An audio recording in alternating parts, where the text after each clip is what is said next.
നമസ്കാരം.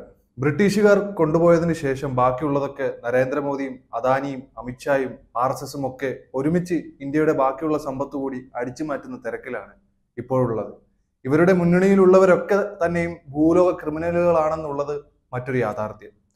ഓഹരി വിപണിയിലെ പരമോന്നത നിയന്ത്രണ ഏജൻസിയായ സെബിയുടെ ചെയർപേഴ്സൺ അദാനി ഗ്രൂപ്പിന്റെ നിഴൽ കമ്പനികളിൽ പങ്കുണ്ടെന്ന ഹിൻഡൻബർഗ് വെളിപ്പെടുത്തൽ അതീവ ഗുരുതരമായിട്ടാണ് ഇപ്പോൾ നിഴലിച്ച് കാണാൻ സാധിക്കുന്നത്.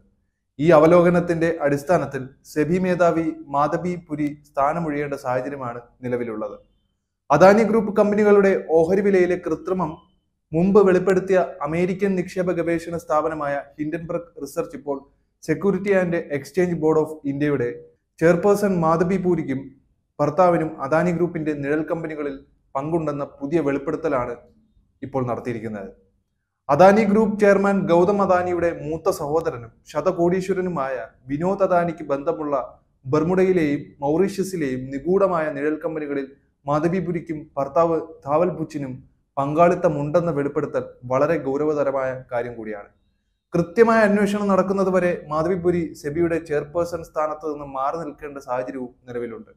അദാനി ഗ്രൂപ്പിന്റെ ഓഹരി വിപണിയിലെ കൃത്രിമം സംബന്ധിച്ചുള്ള മുഴുവൻ സംഭവങ്ങളും സംയുക്ത പാർലമെന്ററി കമ്മിറ്റി രൂപീകരിച്ച് അന്വേഷിക്കണമെന്നാണ് ഈ ഘട്ടത്തിൽ തുടരെ ആവശ്യപ്പെട്ടുകൊണ്ടിരിക്കുന്ന ഒരു കാര്യം.